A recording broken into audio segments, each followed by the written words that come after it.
Welcome to the Deep Dive. Today, we're taking a plunge into the world of dive watches. For decades, really, one Japanese brand, Seiko, was pretty much synonymous with the affordable diver. Think of legends like the SKX, the Turtle. They built this huge reputation, really defined what an accessible, capable dive watch could be for so many of us. But as our sources show, the landscape's been going through a, let's say, dramatic shift. In recent years, Seiko has kind of moved away from that traditional strategy. They've discontinued those old favorites, pushed collections up market, and sometimes, yeah, even seem to downgrade lower budget watches while actually raising the prices. At the same time, you've got this explosion of micro brands popping up, many offering watches with, comparable specs, sometimes even better ones at lower prices.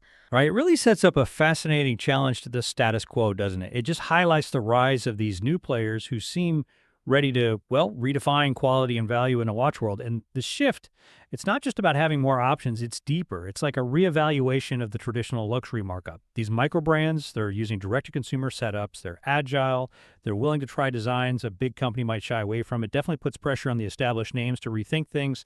Absolutely. And right in the middle of all this market evolution, this new contender pops up, sparking a lot of chat. The Namica Shirahama 2.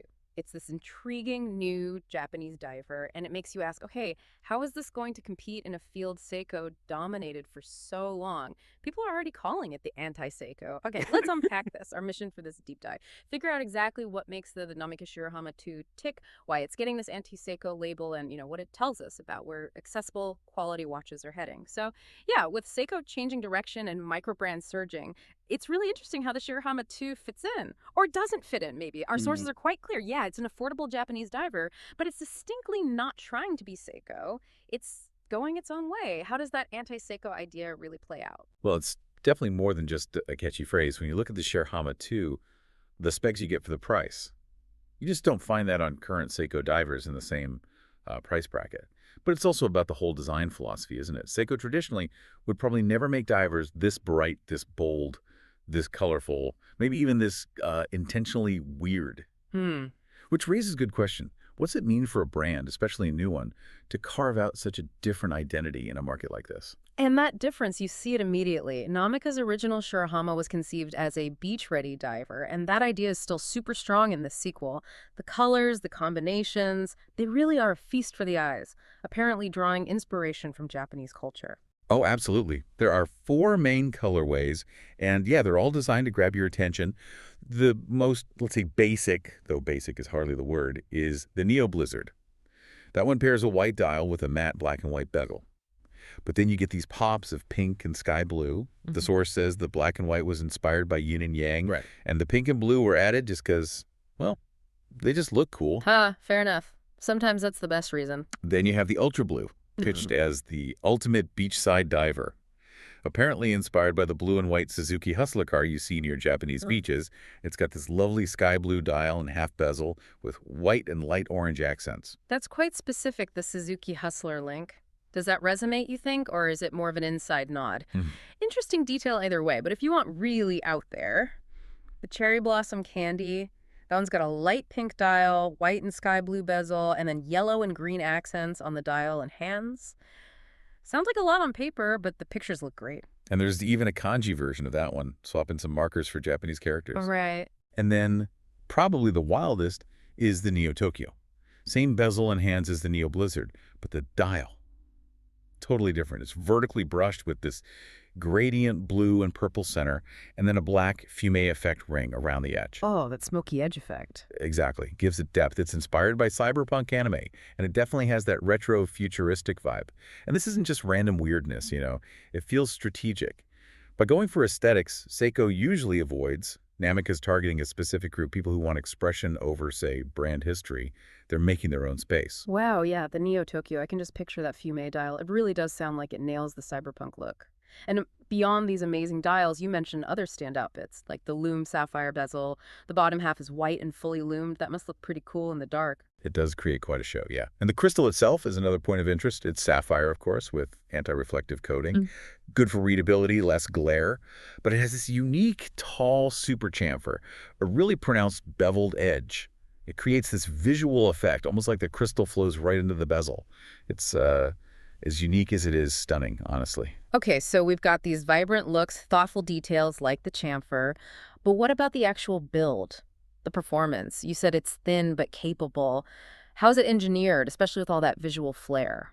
Right, let's get into the construction. The case has these quite angular, aggressive lugs and crown guards, gives it a sharp look. Mm. And the knurling, the grip pattern on the crown and bezel edge, uses these punk rock-inspired hobnail studs. Yeah. Very distinctive feel. Hobnail says, okay. Yeah. And the bracelet keeps that angular theme going. Each link is beveled, has 6 sides, it tapers nicely, 20 millimeters down to 16 millimeter at the clasp, which helps comfort. Plus, it's got screwed links, not pins, which is, generally better quality, easier to adjust properly. Good features. And you get quick-release spring bars, so swapping straps is easy. No tools needed. And the clasp itself has tool-free micro-adjustment. Really handy for getting the fit just right. Nice practical touches. And the core specs, water resistance, size. Specs are solid. Water resistance is 200 meters, so it's proper diver. But the really remarkable thing is the thinness. Just 11.7 millimeters thick. That's alongside, really, bang-on proportions. 40 millimeter diameter, 47 millimeter lug-to-lug. Wears well. 11.7 millimeter. That is genuinely impressive for 200 meters. How'd they manage that? What's the secret? Well, the main reason is the movement inside. The Miyota Caliber 9039. It's a premium automatic from Citizens Movement Division, Miyota. And the key thing, it's only 3.9 millimeter tall. Wow, that's thin for an auto. Extremely thin. And that slim movement is what allows the whole watch case to be designed so thin and, frankly, ergonomic. It makes a huge difference to how it feels on the wrist, even though it's built tough. Okay, so killer looks, unique details, solid build, slim profile, thanks to that Miyota. Which brings us to the inevitable question for you listening. Yeah. The price. How does all this stack up financially? Right, the value proposition. So it's up for pre-order direct from Namica right now. They have a special pre-order pricing running until 9 p.m. Tokyo time on August 19th. If you want any of the colors on the steel bracelet we talked about, it's $629 during the pre-order. After that date, it goes up to $675. Still competitive, but the pre-order saves a bit. Okay, $629 pre-order on the bracelet. Yep. Or if you want to save even more, you can skip the bracelet and get it on a white FKM rubber strap instead. FKM rubber is pretty high-spec stuff. Very durable, comfortable, resists sweat and UV better than basic rubber. Right. On that strap, the pre-order price is just $549. $549. Wow. Yeah, and it'll be $600 after August 19th. So when you think about the unique design, the sapphire crystal, that quality Miyota 9039 movement, the 200-meter rating, it's pretty compelling value at those prices. It definitely offers a distinct alternative in the market. Sometimes affordable means obvious compromises, but here, it feels like they made strategic choices about where not to compromise. It's smart, and it puts pressure on the bigger guys. Yeah, it really does. So wrapping up this deep dive, it becomes really clear why people are calling the Namica Shirahama 2 the anti-Seiko. It feels like a strong example of how these micro brands aren't just, catching up anymore. They're actively pushing boundaries in design and value and challenging the giants on what used to be their guaranteed turf. Exactly. Looking closely at this watch, it doesn't just reveal a cool new option if you want something different. It really highlights this bigger trend in the watch world that genuine innovation and sort of unique identity are thriving outside the traditional big names.